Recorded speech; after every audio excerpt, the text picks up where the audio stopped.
A blank page is the hardest part of any wiring diagram. Here is how to draw a wiring diagram from nothing, a clean, professional one that anyone can actually follow. Not by dumping symbols on a screen and hoping, by planning it. We will take a completely empty canvas and turn it into a finished solar power diagram, step by step. Same rules work for house wiring, a car, a robot, anything. And the real trick, the thing beginners always skip, is everything you do before you draw a single wire. Let's start with that blank page. Here is where we are headed. A solar panel on the left, a breaker, an inverter, and a load, a light, flowing across to the right. Notice the shape before you notice the details. Power starts as a source on one side. It ends at whatever it feeds on the other. Read it like a sentence, left to right, and the story is obvious. That flow, that direction, is the single most important decision in the whole drawing. Get it right, and the wires almost draw themselves. Get it wrong, and no amount of tidying will ever save it. So here is the order we work in. Plan first, then place, then wire, then label. Never the other way around. Quick note before we build. The editor I am drawing in is completely free. It runs in the browser, and it is the first link in the description. Open it in another tab and draw along with me. That is the fastest way to learn this. No install, no sign up. Right, let's plan the layout. Rule 1. Decide the direction before you touch a symbol. Electricity has a story. It comes from a source, and it goes to a load. Your diagram should read the same way. Left to right, or top to bottom. Pick one and commit to it for the whole drawing. Source on the left, loads on the right. For our solar system, the panel is the source, so it lives hard against the left edge. The breaker guards the line, and the inverter sits in the middle, turning the panel's DC into usable AC. The light is the load, so it goes on the right. And ground runs along the bottom, like a floor the whole circuit stands on. Here is the powerful part. We have not drawn a single thing yet, but we already know exactly where every component belongs. Sketch it on paper first if you like. Boxes and arrows, 30 seconds.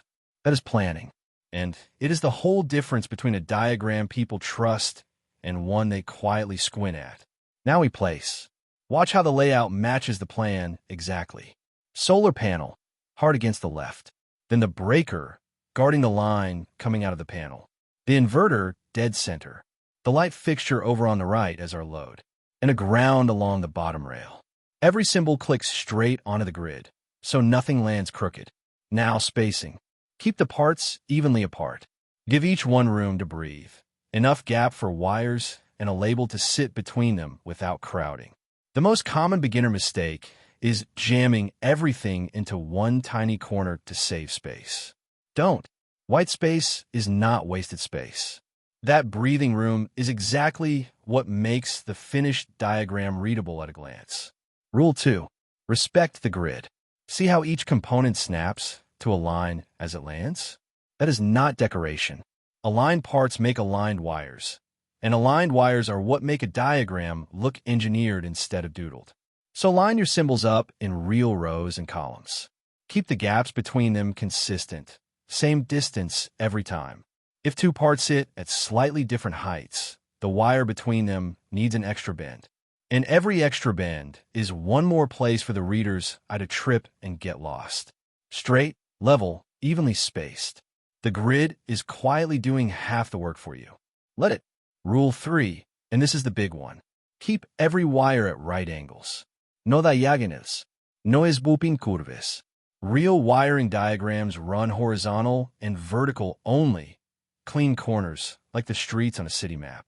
A diagonal line might feel faster, but it makes the whole drawing look sloppy. Next, cross as little as you possibly can. A wire that jumps over 3 others is a wire that nobody can trace. So reroute it or nudge a part sideways until the crossings almost disappear. This is a puzzle worth solving. Fewer crossings is the clearest signal that a diagram was drawn with care. And when 2 wires do meet, be crystal clear about it. 2 wires that actually connect get a solid junction dot. 2 wires that only cross over but do not touch get a little hop, or simply no dot at all.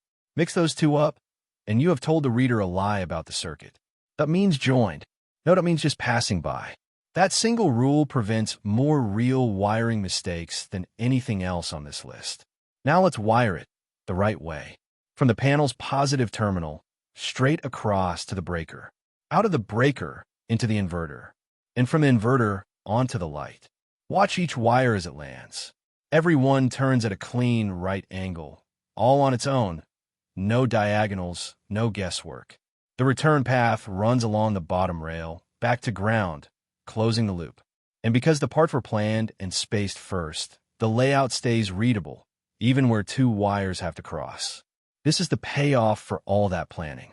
If I had thrown these symbols down at random, I would be untangling spaghetti right now, moving things one pixel at a time. Instead, it just reads in a single glance. Source through the breaker, into the inverter, out to the load, and back home. Rule 4. Label everything, while you still remember what it is. Every component gets a name. Every wire that matters gets a value or a short note. Panel breaker, inverter load. Voltage on this line, wire gauge on that one. An unlabeled diagram is a puzzle for whoever opens it next. And that person is usually you 6 months from now. And color?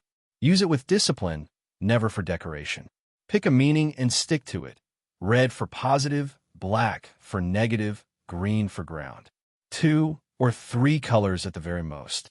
A rainbow diagram is honestly just as hard to read as a plain gray one. Remember, color is a code. It's not a paint job. One last habit, the one that really separates clean diagrams from messy ones. Iterate. Your very first layout is almost never your best one. Watch this. I will drag the inverter across to open up a little more space. The wires reroute themselves instantly, and they stay at right angles the whole time. That freedom, right there, is the entire reason we draw on a computer instead of on paper. So keep nudging. Move parts until the spacing is even and the last few crossings are gone. Then, once it finally looks right, export it. A PNG to drop into a document, or a crisp vector for printing at any size. A drawing this clean is worth keeping. So that is how you draw a wiring diagram that actually gets used instead of redrawn. 5 habits. Plan the direction first. Respect the grid. Keep every wire at right angles. Label everything. And iterate until it is genuinely clean. Notice what is missing from that list, the specific circuit. These rules work just as well for a single light switch as they do for a whole solar array. The editor is free at Circuit Diagram Maker app. No install, no sign up, nothing to lose. The link is waiting in the description, along with a gallery of examples to start from. If this made the blank page feel a little less scary, subscribe. A full series of wiring tutorials is on the way. Thanks for watching, and go draw something clean.